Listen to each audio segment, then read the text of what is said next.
Era el 2 de diciembre de 2013 cuando Emile Ouamounouh, un niño de 18 meses de edad, comenzó a vomitar en la aldea de Meliandou, en la región de Guéquedou, Guinea.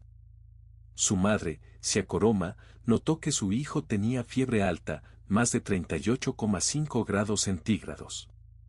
No era un catarro común. La diarrea era severa. El pequeño Emile lloraba constantemente, pero lo más preocupante era que nadie en esa zona rural de Guinea sabía exactamente qué enfermedad lo aquejaba. Durante 5 días, el niño se deterioró rápidamente. Sus padres intentaron todo lo que conocían, remedios caseros, hierbas locales, baños con agua fría. Nada funcionó. El 6 de diciembre de 2013, Emile Ouamounouh falleció. Tenía 18 meses. Su abuela, identificada años después como Koroma, cuidó su cuerpo siguiendo las tradiciones funerarias de la región. Lavó el cadáver con sus propias manos. Lo besó. Lo abrazó. Realizó los ritos funerarios como se había hecho durante generaciones en aquella comunidad. Lo que nadie sabía en ese momento, lo que ningún médico en Guéquedou podría haber predicho, era que el virus que mató a Emile Ouamounouh estaba a punto de transformarse en la epidemia más devastadora de ébola que la humanidad había presenciado jamás. El virus ya estaba en sus manos. Ya estaba en el aire que respiraban. Ya estaba en la saliva que intercambiaban los miembros de la familia durante el duelo. En los días siguientes, la madre de Emile, Siakoroma, también enfermó. Luego su abuela. La hermana mayor del niño, de 3 años, desarrolló los mismos síntomas, fiebre, vómitos, hemorragia interna. Para el 15 de diciembre, toda la familia presentaba signos claros de la enfermedad. Nadie comprendía qué estaba sucediendo. Los líderes locales consultaron con curanderos tradicionales. Un médico local, después de examinar a los pacientes, sugirió que podría tratarse de fiebre amarilla o malaria grave. Prescribió medicamentos para ambas condiciones. Pero la enfermedad seguía su curso implacable. En la primera semana de enero de 2014, 8 miembros de la familia Ouamounouh habían fallecido. 8. En una pequeña aldea donde la muerte no era algo extraordinario, pero sí lo era su velocidad, su virulencia, la forma en que devoraba a familias enteras en cuestión de días. El virus permanecía anónimo. Sin nombre. Sin rostro. Sin que los epidemiólogos internacionales tuvieran la menor idea de lo que estaba ocurriendo en esa región remota de Guinea-Conakry. La máquina de la epidemia ya estaba en movimiento. Y nadie lo sabía aún. Para mediados de enero de 2014, el virus había cruzado las fronteras. Los pacientes de Guéquedou viajaban regularmente a Liberia, a Sierra Leona, a través de mercados fronterizos donde miles de personas se reunían cada semana. Una mujer llamada Nara Bellor, partera en Sierra Leona, viajó a Guéquedou en enero para asistir un parto. Regresó a su aldea de Kenema con el virus incubándose en su cuerpo. Una semana después estaba muerta, pero no antes de haber atendido a otras mujeres embarazadas, de haber tocado a sus bebés recién nacidos, de haber trabajado en un ambiente donde la transmisión era casi garantizada. En Liberia, un paciente infectado viajó a Monrovia, la capital, donde trabajaba en un mercado de pescado. Monrovia tiene más de 1 millón de habitantes. El mercado atiende a decenas de miles diarios. El virus encontró condiciones perfectas para multiplicarse exponencialmente. Para finales de enero de 2014, los reportes de casos graves con síntomas desconocidos comenzaban a llegar a los ministerios de salud de los 3 países. Pero había confusión absoluta. Los síntomas eran inespecíficos: fiebre, cansancio extremo, dolores musculares, dolores de cabeza, erupción cutánea. Cualquiera podría confundirlo con malaria, dengue, leptospirosis.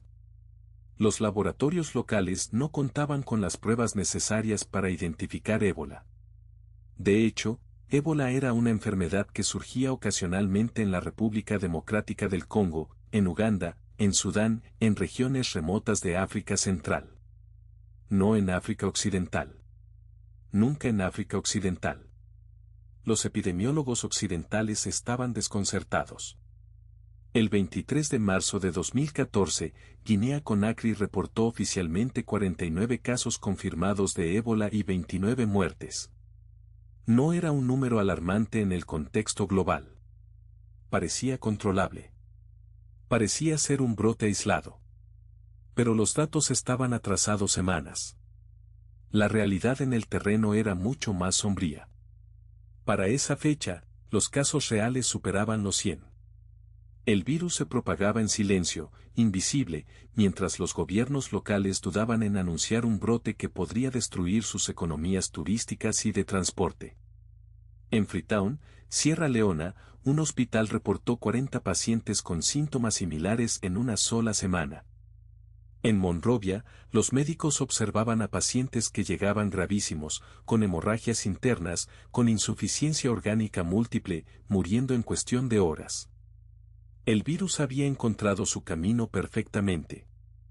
3 países con sistemas de salud débiles, con laboratorios mal equipados, con población pobre donde el saneamiento era deficiente y el contacto físico con cadáveres era común por tradición.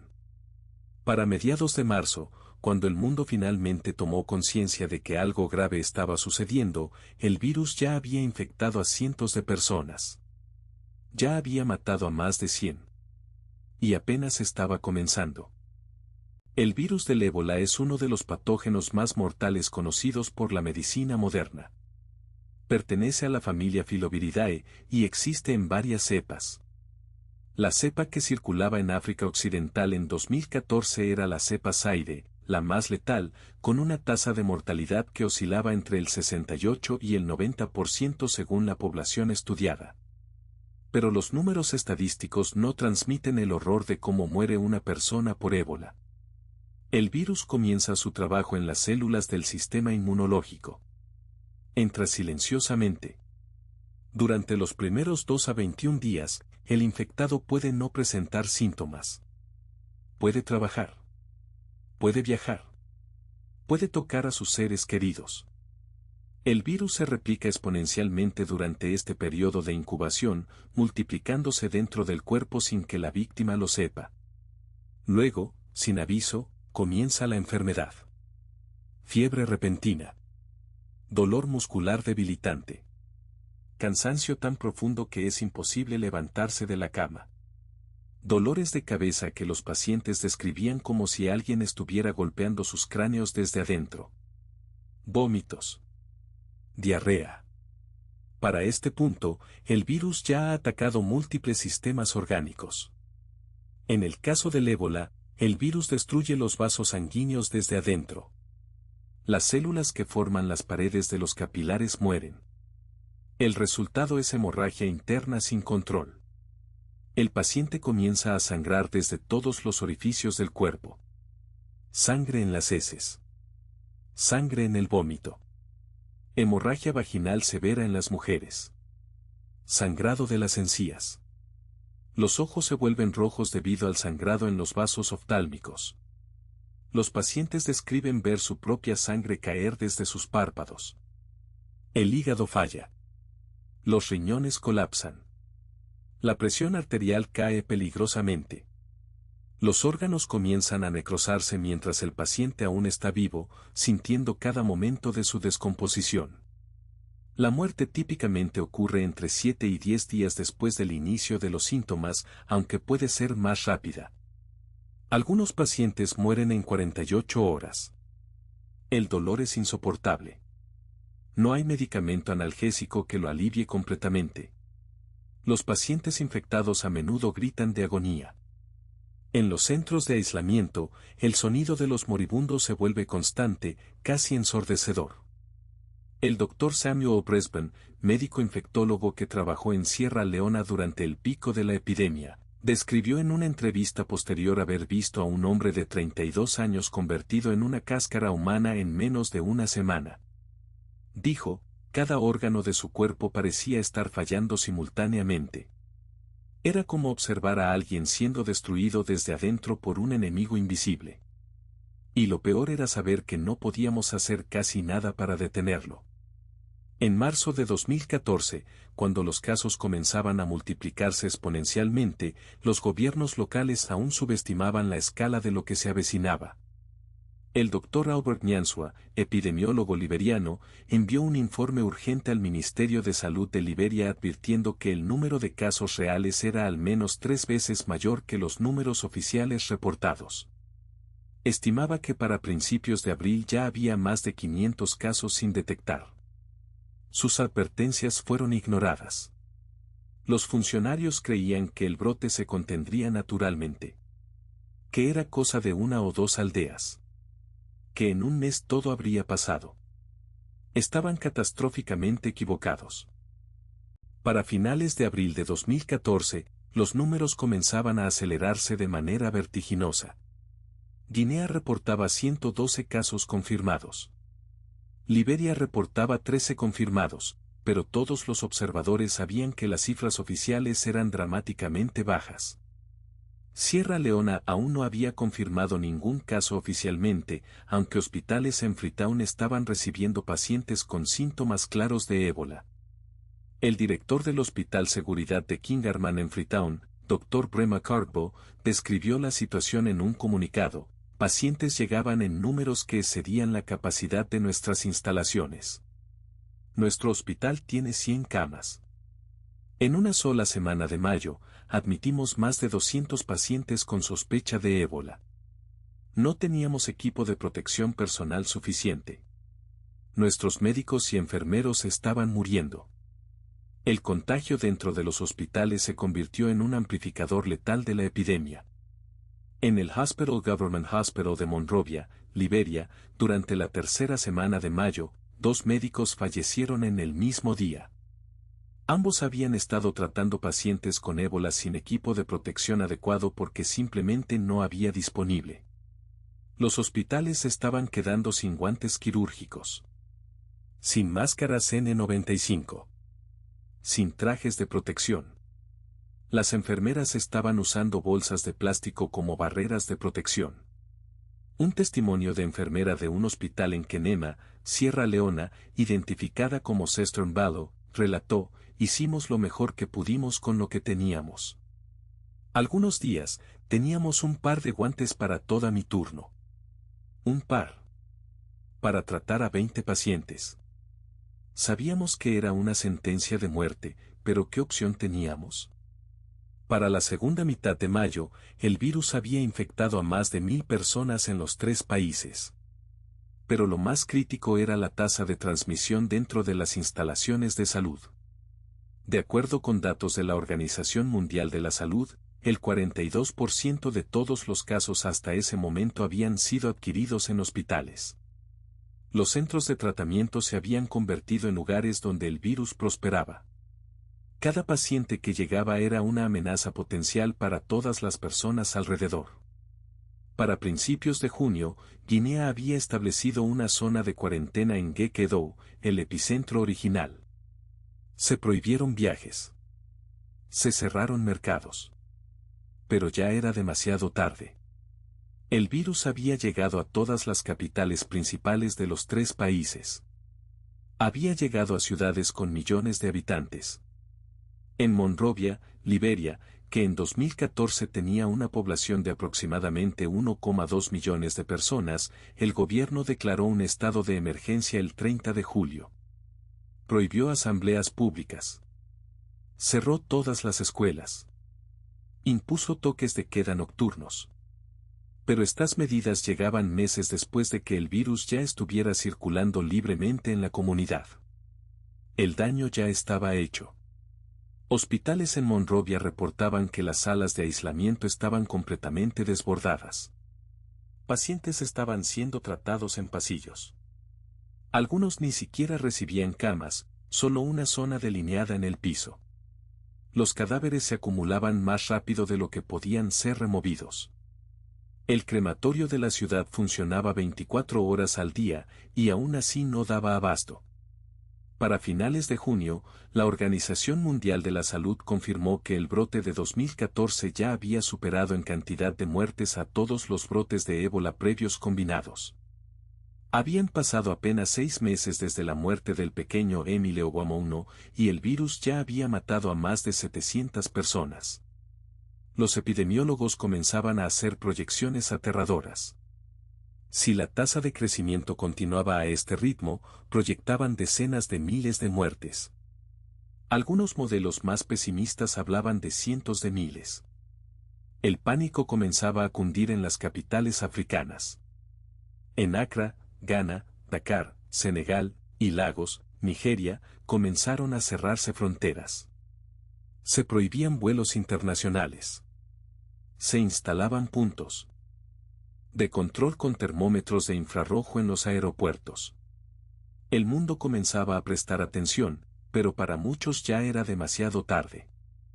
Agosto de 2014 marcó el punto de mayor intensidad de la epidemia. Los números se dispararon de manera exponencial. Para el 1 de agosto, la OMS contabilizaba 1.711 casos confirmados y 932 muertes. 2 semanas después, esos números se habían duplicado prácticamente. El doctor David Navarro, coordinador de la ONU para la respuesta al ébola, hizo una declaración pública el 28 de agosto: estamos presenciando el crecimiento más rápido de casos de ébola que hemos visto jamás. El virus se está propagando más rápido de lo que podemos responder. Sin intervención masiva inmediata, anticipamos un escenario catastrófico. En Liberia, la situación se tornó casi anárquica. El Ministerio de Salud no tenía suficientes empleados para contactar a la gente. Los rastreadores de contactos no daban abasto. Una persona infectada podría estar en contacto con 30 o 40 personas antes de ser identificada.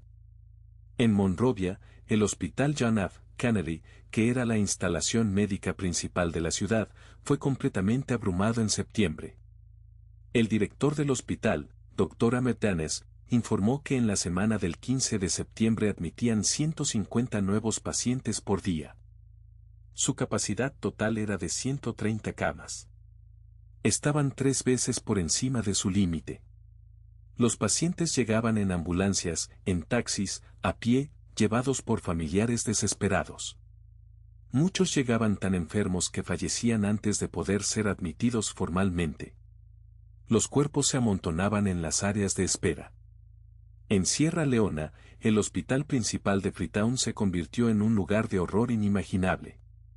Un reportero de Reuters que visitó la instalación en septiembre describió haber visto aproximadamente 300 pacientes en un espacio diseñado para 100. Algunos estaban tendidos en el piso, algunos en colchones compartidos. El olor era de una intensidad que producía vómito. Los gritos de agony se escuchaban desde la calle. Las muertes ocurrían constantemente. A veces 2 o 3 pacientes morían en la misma hora. Los cadáveres se almacenaban en congeladores que ya no funcionaban correctamente. En Guinea, en la capital Conakry, la situación era similar. El número de nuevas infecciones diarias para septiembre alcanzaba los 100 casos por día. Los mercados, que son el corazón de la vida económica en estas ciudades, se convirtieron en focos de transmisión. En el mercado central de Conakry, donde diariamente convergían más de 50.000 personas, había múltiples vendedores infectados trabajando sin saberlo. Cada persona que compraba allí tenía una probabilidad significativa de adquirir el virus. Para la segunda semana de septiembre, la OMS emitió un informe que declaraba que la epidemia estaba fuera de control. Los números reales probablemente triplicaban los reportados oficialmente. Mientras que los gobiernos reportaban aproximadamente 2.000 muertes, la OMS estimaba que la cifra real era de entre 6.000 y 8.000. El Dr. Thomas R. Duncan, un abogado de Liberia de 50 años, viajó a Dallas, Texas el 19 de septiembre en un vuelo comercial de Bruselas. Fue el primer caso confirmado de ébola en Estados Unidos. Había estado en contacto con una pariente enferma en Liberia semanas antes de viajar. El virus estaba incubándose en su cuerpo durante el vuelo de 13 horas. No presentaba síntomas aún, pero era infeccioso potencial. Duncan desarrolló fiebre y otros síntomas 4 días después de llegar a Dallas. Fue hospitalizado el 28 de septiembre. Falleció el 8 de octubre, convirtiéndose en la primera muerte por ébola registrada en Estados Unidos. Su caso causó pánico internacional. Los números de casos en Estados Unidos permanecieron bajos, solo 3 casos confirmados en todo el país, pero el miedo se propagó más rápido que el virus. En el continente africano, para finales de octubre, el número acumulado de casos había alcanzado 8.900. Las muertes superaban los 4.400. La tasa de mortalidad se había estabilizado entre el 50 y el 60%. Pero la velocidad de propagación continuaba acelerada. Los epidemiólogos proyectaban que para finales de año podría haber más de 20.000 casos. Algunos modelos más pesimistas hablaban de decenas de miles. La comunidad internacional finalmente comenzaba a movilizarse.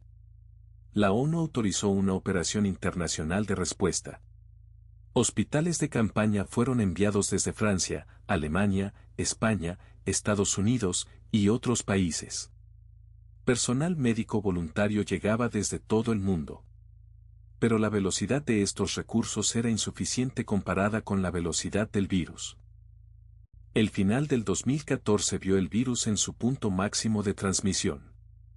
Para el 1 de diciembre de 2014, la OMS había confirmado 17.944 casos con 6.348 muertes. Pero incluso estas cifras eran consideradas subestimaciones. Los números reales probablemente superaban los 24.000 casos. En Liberia, el país fue dividido en zonas de contención. El presidente Alan Johnson Sirleaf implementó cuarentenas masivas, particularmente en el condado de Montserrado, donde Monrovia está ubicada. Decenas de miles de personas fueron confinadas a sus hogares. Se distribuyó comida limitada. No se permitía trabajo ni comercio. La cuarentena fue controversial porque afectaba severamente a una población que ya vivía en pobreza extrema. Personas morían de hambre en las cuarentenas mientras el virus continuaba propagándose a través del contacto familiar cercano. El Dr. Paul Farmer, antropólogo médico y activista de salud global que estudió la epidemia, comentó posteriormente, las cuarentenas sin apoyo económico son una forma de castigo para los pobres. Mataban de hambre a tanta gente como el virus mismo. En Sierra Leona, el presidente Ernest Bai Koroma declaró un toque de queda de cuarentena de 3 días a finales de septiembre. Se ordenó a todos los ciudadanos permanecer en sus hogares. Se enviaron equipos puerta a puerta para identificar casos. La operación fue parcialmente efectiva pero también controversial, con reportes de brutalidad policial contra personas que violaban el toque de queda. En Guinea, la respuesta fue más caótica. El gobierno, lidiando con su propia corrupción institucional, no podía movilizar recursos efectivamente. La ONG Médicos Sin Fronteras se convirtió en la principal fuente de atención médica en varias regiones. Los hospitales de campaña establecidos por MSF en Gekedou se convirtieron en refugios de última esperanza. Un enfermero de MSF identificado como Jack describió las condiciones: trabajábamos 16 horas diarias.